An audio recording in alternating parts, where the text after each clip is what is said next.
नमस्कार साथियों, मेरा नाम है आर.के. सिंह। संस्कृति आईएएस यूट्यूब प्लेटफॉर्म पर आप सभी का स्वागत है। आज के एपिसोड में हम जिस न्यूज़ की चर्चा करने वाले हैं वो भारत के पड़ोस से आ रही है और ये कहा जा रहा है कि भारत के पड़ोस में अब युद्ध के आसार नज़र आ रहे हैं। और इसी के संदर्भ में देखें तो भारत के दो पड़ोसी एक तरह से देश कह सकते हैं, वो पाकिस्तान तो बिल्कुल नहीं है, वो दो देश हैं थाईलैंड और कंबोडिया। इनकी सीमा पर देखें तो अब तनाव की स्थिति देखने को मिल रही है और एशिया में इसी कारण से कहा जा रहा है कि अब टकराहट होना तय है।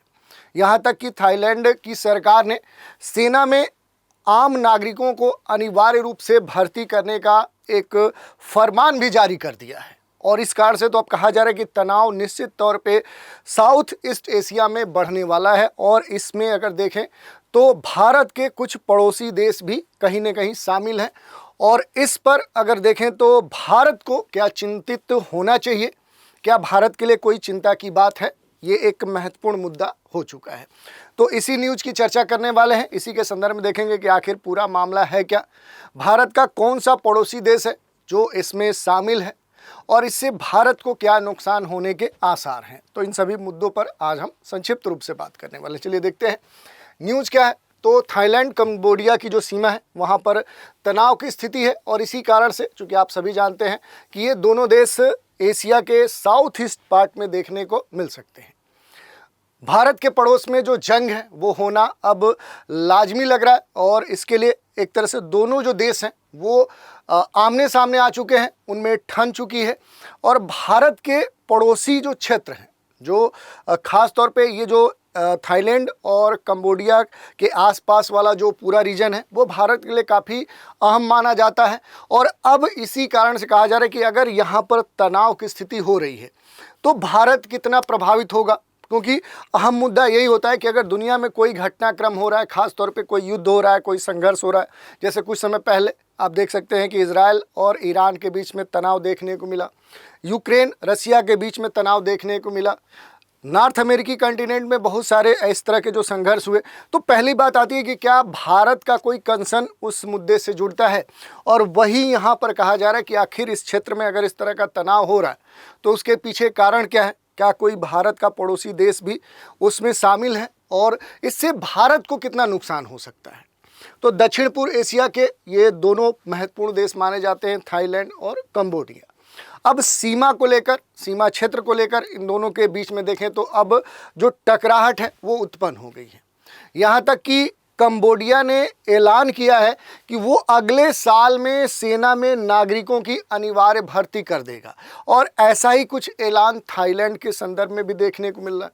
और ये पूरा जो घटनाक्रम स्टार्ट हुआ है अभी देखें तो 2025 में हुआ है, मई महीने में सीमा क्षेत्र पर देखें तो गोलाबारी हुई दोनों देशों के तरफ से और उसमें कुछ जो सैनिक हैं उनके मारे जाने की जो घटना है वो सामने आई। और उसके बाद से देखें तो जो तनाव है दोनों देशों के बीच में सीमा क्षेत्र पर वो लगातार बढ़ते जा रहा है और इसी कारण से अब जो घटनाक्रम है ये सामान्य अब घटना नहीं रह चुकी है। थोड़ा सा यहाँ पर हम बात करेंगे कि पूरा जो तनाव की जो पृष्ठभूमि है आखिर वो क्या है।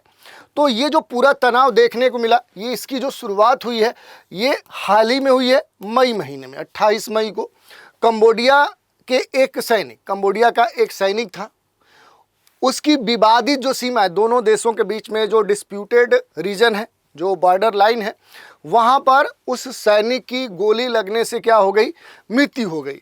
और इसके बाद देखें तो जो कंबोडिया है, जो थाईलैंड है, दोनों की तरफ से बीच सीमा को क्या कर दिया गया, एक तरह से बंद करने का फैसला ले लिया गया। कंबोडिया ने इस मामले को अंतर्राष्ट्रीय न्यायालय, जो इंटरनेशनल कह सकते हैं कि जो न्यायालय है, जो जस्टिस का एक केंद्र है, वहाँ पर ले जाने की जो प्रक्रिया है वो भी शुरू कर दी। थाईलैंड की जो सरकार है उसने इस दौरान अपने जो प्रधानमंत्री हैं उनको सस्पेंड कर दिया, जिनकी एक गोपनीय जो बातचीत है वो कंबोडिया के पूर्व जो पीएम है हुन सेन उनके साथ हुई थी। और वो जो बातचीत है वो कहीं ना कहीं बाहर सोशल मीडिया में आ गई और इस कारण से देखें तो थाईलैंड में भी क्या है कि स्थिति काफ़ी ख़राब हो गई।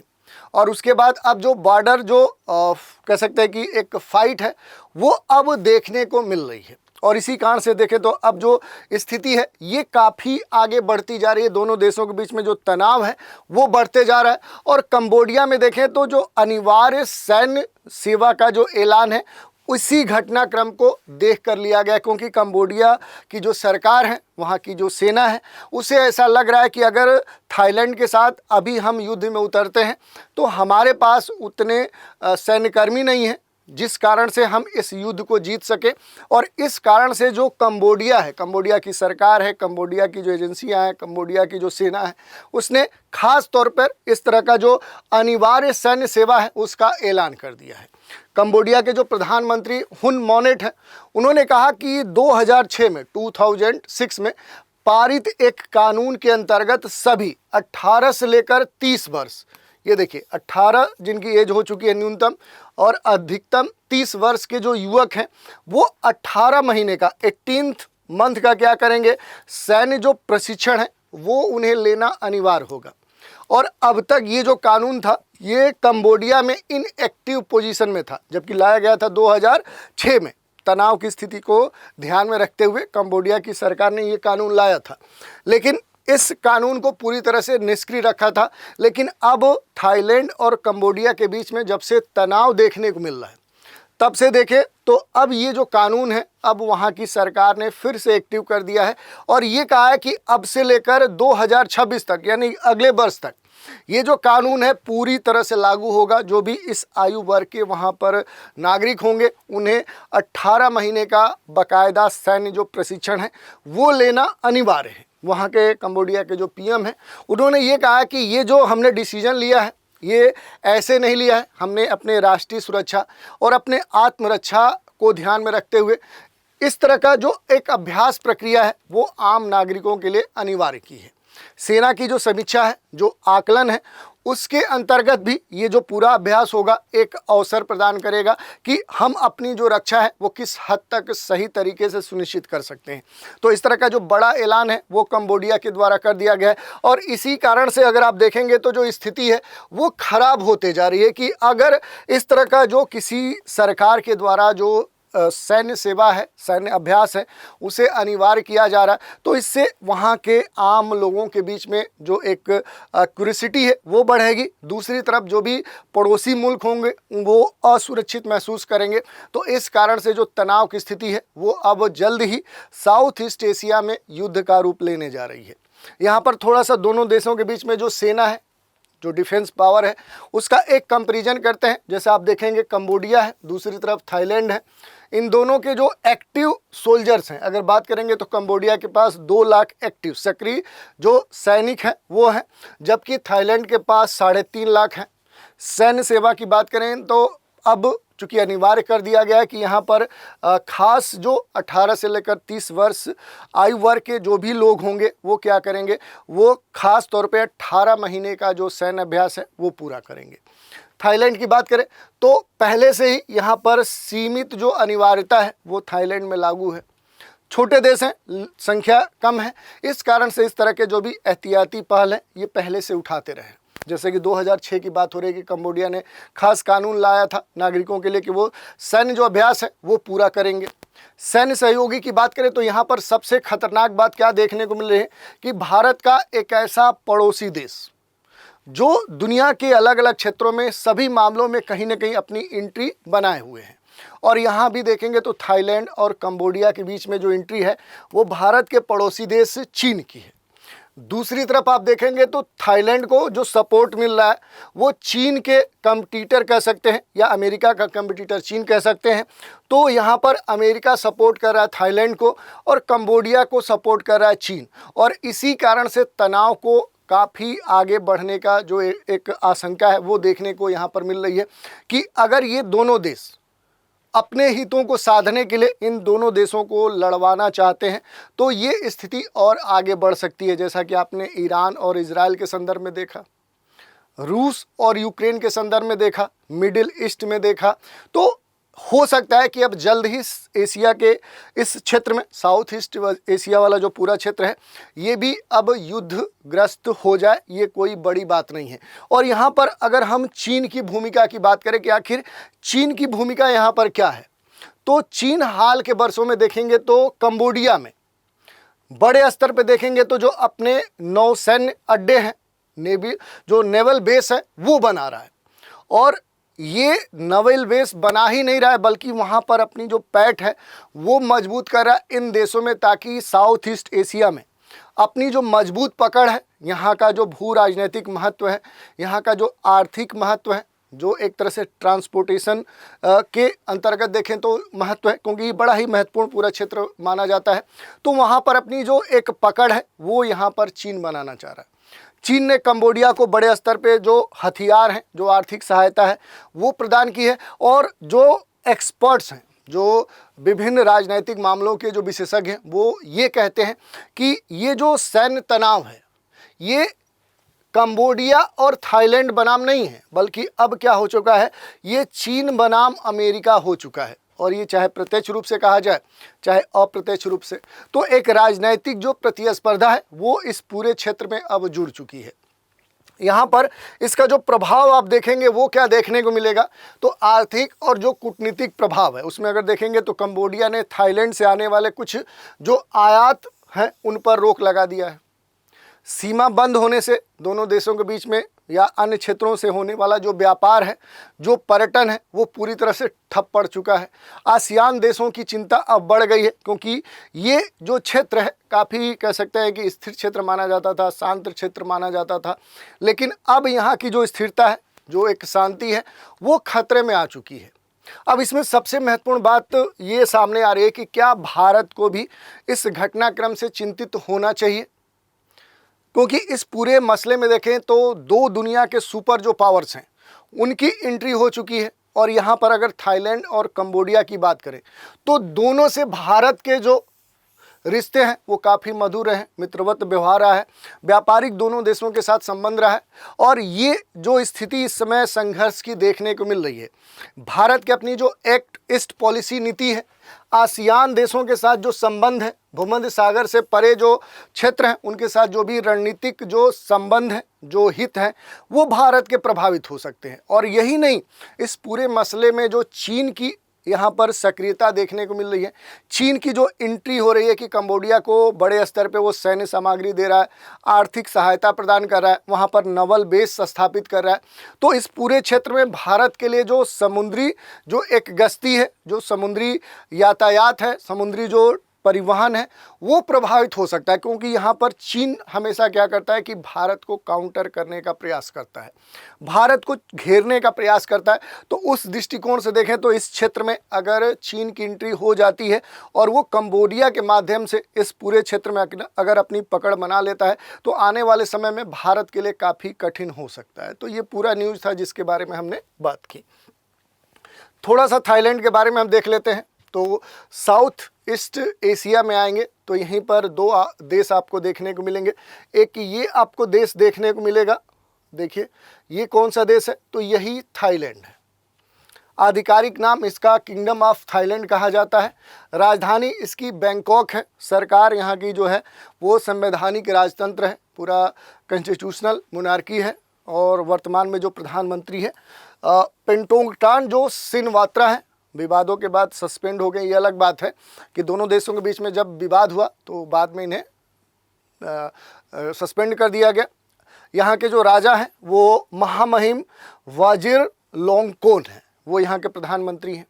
इसके अलावा थोड़ा सा भौगोलिक स्थिति की बात करें तो जो पूरा थाईलैंड है ये कह सकते हैं कि साउथ ईस्ट एशिया में, दक्षिण पूर्व जो एशिया है उसी में ये आपको देखने को मिल सकता है। एशिया का ही यानी कि ये पार्ट है उसके दक्षिण पूर्व क्षेत्र में स्थित है। इसकी जो सीमाएं हैं वो कई देशों से यहाँ पर लगती हैं। आप देखेंगे इधर आपको लाओस देखने को मिल सकता है, और पूरब में और आएंगे तो इधर क्या है कि आप देखिए कंबोडिया आपको देखने को मिल सकता है।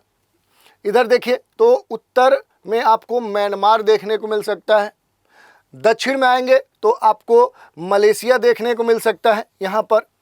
तो ऐसे आप देखेंगे तो Myanmar, Laos, Cambodia, Laos, Malaysia, Myanmar, इन सभी से क्या है कि इसकी जो सीमाएं हैं वो क्या होती हैं, ये लगती हैं। तो कई सारे देशों से ये अपनी सीमा साझा करता है।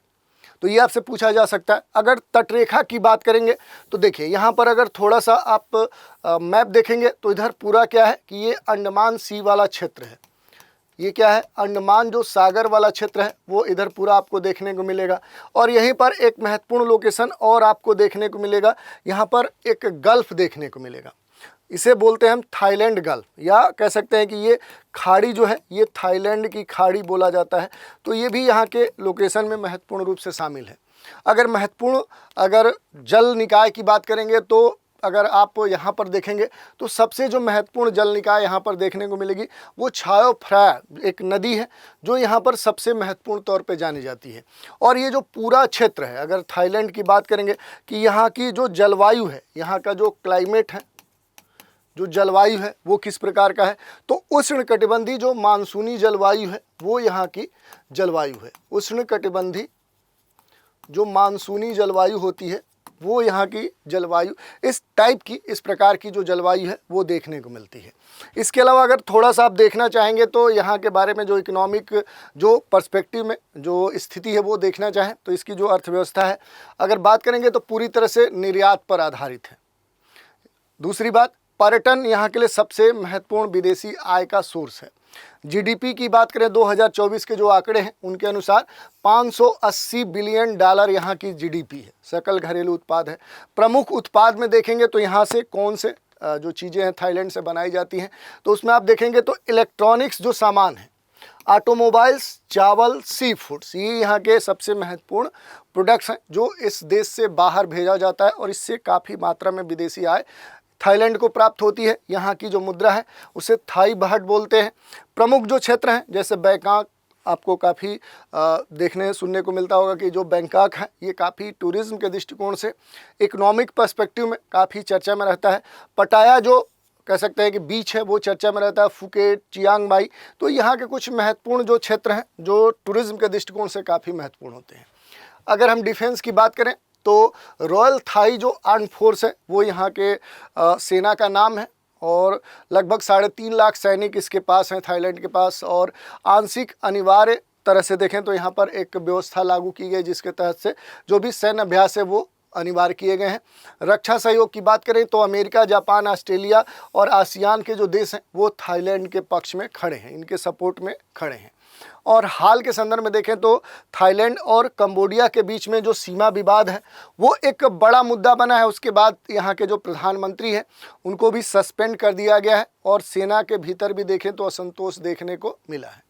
अगर हम भारत और थाईलैंड के बीच के संबंधों की बात करें तो कूटनीतिक स्तर पर क्या है कि काफ़ी पहले से भारत और थाईलैंड के बीच में संबंध विकसित होना शुरू हो गए थे। एक तरह से देखें तो जब भारत आज़ाद होने लगा था उसके समय से ही दोनों देशों के बीच में जो संबंध है वो विकसित होने लगे। अगर सैन्य डिफेंस के संदर्भ में देखें तो कई सारे जो अभ्यास है जैसे एक्स जो मैत्री अभ्यास है वो भारत और थाईलैंड के बीच में हुए हैं।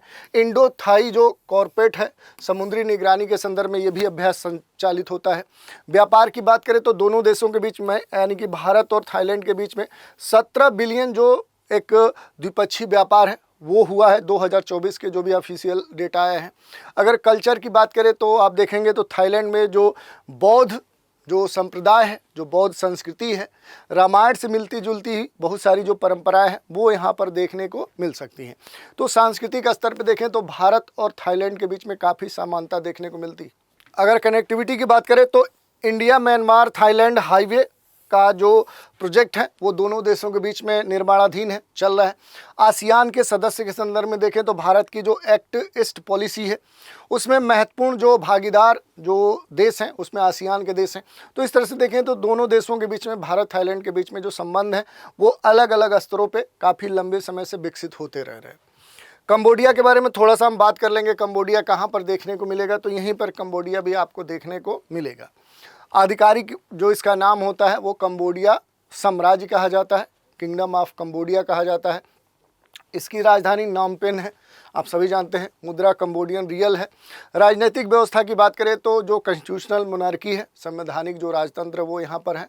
और यहाँ के जो प्रधानमंत्री हैं 2025 में हुन मॉनेट हैं, राजा यहाँ के नोरदम जो सिहामोनी है। जनसंख्या की बात करेंगे तो लगभग 1.7 करोड़ से अधिक इसकी जनसंख्या है। और ख़ास तौर पे यहाँ पर जो थेरवाद, जो बौद्ध धर्म है उसका जो एक खास इकाई है थेरवाद, वो उसको मानने वाले यहाँ पर सबसे अधिक लोग, अगर आप देखेंगे तो 95% क्या है यहाँ पर जो थेरवाद है, ये क्या है, ये बौद्ध धर्म से जुड़ा हुआ एक खास जो कह सकते हैं कि शाखा है, उससे जुड़े हुए लोग यहाँ सबसे अधिक हैं। दक्षिण पूर्व एशिया में इसकी भी स्थिति आपको देखने को मिल सकती है। तो ये एशिया का जो दक्षिण पूर्व क्षेत्र है वहाँ पर आपको देखने को मिलेगा। उत्तर में जिन देशों से इसकी सीमा लगती है, यहाँ पर देखिए जो थाईलैंड है, थाईलैंड से ये अपनी सीमा साझा करता है। पूरब में एक तरह से देखेंगे तो लाओस से भी इसकी सीमा क्या होती है, लगती है। और यहाँ पर जो वियतनाम है, वियतनाम से भी अपनी सीमा साझा करता है। इसके अलावा इधर से देखेंगे तो ये पूरा थाईलैंड की खाड़ी है, ये इससे लगती है। यहाँ पर मेकांग नदी जो सबसे महत्वपूर्ण जो जल निकाय है वो मेकांग नदी है। अगर यहाँ के लिए बात करेंगे तो मेकांग जो रिवर है वो सबसे महत्वपूर्ण है। कुछ महत्वपूर्ण जो जल स्रोत है उसमें यहाँ पर झीलें भी देखने को मिलती हैं। टोने सॉप जो झील है वो यहाँ की सबसे महत्वपूर्ण झील है और दक्षिण पूर्व एशिया की सबसे मीठी झील के तौर पे जाना जाता है। तो यहाँ के लिए ये नाम आपके लिए महत्वपूर्ण है कि ये जो झील है टोने सॉप, अगर इंग्लिश में देखेंगे टोनले, इसको क्या बोलते हैं, टोनले, ये इसका प्रोनाउंसिएशन है। तो टोनले जो सैप लेक है, ये अगर आप बात करेंगे तो साउथ ईस्ट एशिया में देखेंगे तो ये क्या है, सबसे महत्वपूर्ण फ्रेश वाटर लेक है। तो ये आपसे पूछा जा सकता है, ये भी आपके लिए महत्वपूर्ण है। तो इससे जुड़े हुए कुछ महत्वपूर्ण तथ्य हैं। इसके अलावा अगर आप देखेंगे राजनीतिक, अगर थोड़ा सा सिनेरियो में देखना हम चाहेंगे कि आखिर कंबोडिया की क्या स्थिति है, तो कंबोडिया खास तौर पे आप देखेंगे तो 1970 से ही ये क्या है कि भीषण जो खमेर रोज नरसंहार है उस कारण से काफ़ी ये एक तरह से प्रभावित रहा है। इसके बाद देखेंगे तो वियतनाम के द्वारा हस्तक्षेप और फिर संयुक्त राष्ट्र की जो निगरानी है उस व्यवस्था ने कंबोडिया को काफ़ी कमज़ोर किया। वर्तमान में चूंकि हुन सेन हैं, उनके पुत्र देखें तो हुन मोनेट हैं, वो यहाँ के प्रधानमंत्री हैं। शासन प्रणाली यहाँ पर लोकतांत्रिक है, लेकिन लंबे समय से देखें तो यहाँ पर सत्तारूढ़ जो पार्टी है उसका वर्चस्व रहा है। लेकिन अब यहाँ पर देखें तो चीन की जो एंट्री है, चीन की जो एक तरह से यहाँ पर बढ़ता हुआ जो प्रभाव है वो इस देश के लिए या बाकी दुनिया के अन्य क्षेत्रों के लिए एक चुनौती प्रस्तुत कर रहा है। अगर इसके बारे में इसकी सैन्य जो स्थिति है उसकी अगर हम बात करें तो आधिकारिक नाम देख सकते हैं, इसकी जो राजधानी है वो आप देख सकते हैं। यहाँ के जो राजा हैं उनका जो जनसंख्या है 1.7 करोड़ से अधिक जनसंख्या हो चुकी है यहाँ की। मुख्य रूप से जो धर्म है वो थेरवाद है, बौद्ध धर्म से जुड़ा हुआ है। और दूसरी अगर हम बात करें तो यहाँ 2 लाख से अधिक सैनिक हैं इस समय, अगर आप देखेंगे तो ख़ास तौर पे इस पूरे कंबोडिया क्षेत्र में। और हालिया जो बदलाव हुए कि यहाँ की सरकार ने एक तरह से घोषणा कर दी कि अब क्या होगा कि यहाँ पर सेना में अनिवार्य जो अभ्यास है वो ख़ास तौर पे 18 से 30 वर्ष के जो युवक हैं उनके लिए अनिवार्य होगा। 18 महीने का एक जो कठिन सैन्य जो सेवा है वो सबको देना होगा, एक ट्रेनिंग सबको लेना होगा कि ज़रूरत पड़े तो आसानी से कंबोडिया थाईलैंड से क्या कर सके, अपना जो एक कह सकते हैं युद्ध स्तर पे जो एक सामना है वो कर सके। थाईलैंड से सीमा विवाद है और 2025 में अब ये मसला काफ़ी आगे बढ़ चुका है। अंतर्राष्ट्रीय स्तर पे अंतर्राष्ट्रीय जो न्यायालय है वहाँ तक मामला पहुँच चुका है। अब देखने वाली बात है कि इस पूरे सिनेरियो में आखिर ये जो मामला है, ये जो तनाव है, जो संघर्ष है, एक तरह से देखें तो अब चीन बनाम जो अमेरिका हो चुका है, ये कौन सा रुख पकड़ता है। अब थोड़ा सा भारत और कंबोडिया के बीच में हम संबंधों की बात करें तो लंबे समय से देखेंगे तो भारत का जो संबंध है, जैसे अगर बात करें थाईलैंड के साथ 1947 से जो संबंध है वो स्टार्ट हो चुके थे। तो आज़ादी के बाद अगर आप देखेंगे तो 1952 से भारत और कंबोडिया के जो संबंध हैं वो विकसित होना शुरू हो गए थे। अगर सांस्कृतिक समानता की बात करें तो भारत और कंबोडिया के बीच में काफ़ी समानता है। जैसे बौद्ध जो धर्म है उसका काफ़ी विस्तार यहाँ पर देखने को मिलता है। अंगकोर वाट का जो मंदिर है भारत के लिए एक ऐतिहासिक संदर्भ मिलता है, तो वो भी एक भारत के लिए काफ़ी महत्वपूर्ण पहलू है। विकास के संदर्भ में देखें तो भारत के द्वारा कई सारे जो प्रयास हैं वो किए गए हैं, जैसे इरकॉन, आईटेक, लाइन्स ऑफ जो क्रेडिट है, इससे सहायता भारत और दोनों कंबोडिया के बीच में हुआ। रक्षा के संदर्भ में देखें तो इंडिया कंबोडिया जो डिफेंस कोऑपरेशन जो एग्रीमेंट है ये 2022 में हुआ था। सुरक्षा को ध्यान में रखते हुए ये एग्रीमेंट किया गया था। तो भारत के साथ अच्छे रणनीतिक डिफेंस के स्तर पे भी संबंध है। आर्थिक विशेषताओं की बात करें तो भारत कंबोडिया जो व्यापार है ये 400 मिलियन कह सकते हैं कि अमेरिकी डॉलर से भी आगे बढ़ चुका है। 2024 का ये आंकड़ा है। रणनीतिक स्तर पर देखें तो एक्ट ईस्ट जो पॉलिसी है, आसियान के साथ जो भारत है वो विभिन्न मंचों पर भागीदारी किया है। अंतर्राष्ट्रीय भूमिका में अगर हम देखें तो चीन का जो बढ़ता हुआ प्रभाव है वो सबसे चिंता का विषय बना हुआ, क्योंकि कंबोडिया पर चीन का जो प्रभाव है वो तेज़ी से बढ़ रहा है, खास तौर पे सैन्य संदर्भ में, क्योंकि वहाँ पर नवल बेस बना रहा है, जो भी नौसैनिक अड्डे बना रहा है, आधारभूत जो संरचना है वो कंबोडिया में चीन विकसित कर रहा है, निवेश बड़े स्तर पे कर रहा है। कंबोडिया को हथियार सप्लाई, जो भी उसकी इंफ्रास्ट्रक्चर है, इन सभी सेक्टर्स में क्या है कि चीन की एंट्री अब हो चुकी है। चीन ने कंबोडिया में देखें तो जो रिम नवल बेस है उसका निर्माण करना शुरू कर दिया है, और इसी कारण से देखें तो अमेरिका काफ़ी चिंतित है।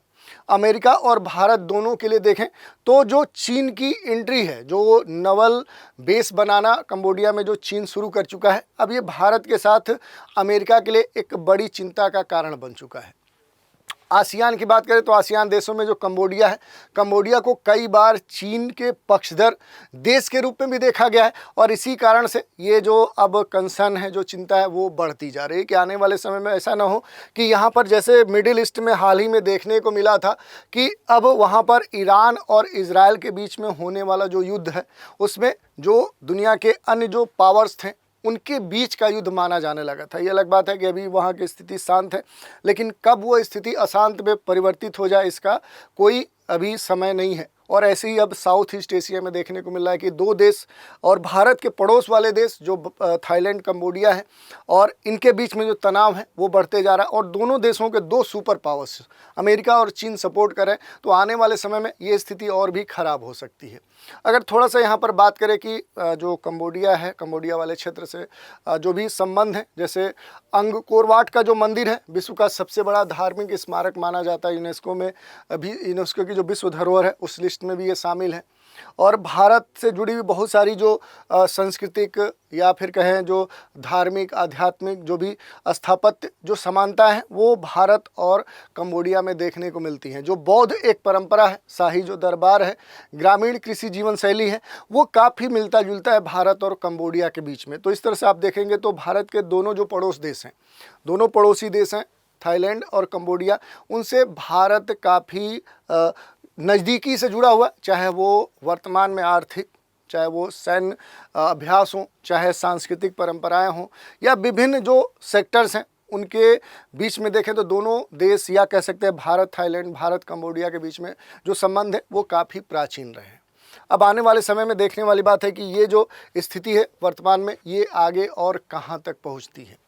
इसके अलावा इसी चर्चा पर आधारित एक प्रश्न देख सकते हैं। प्रश्न जो है, यूनेस्को विश्व धरोहर स्थल अंगकोर वाट मंदिर किस देश में स्थित है? भारत, थाईलैंड, श्रीलंका और कंबोडिया।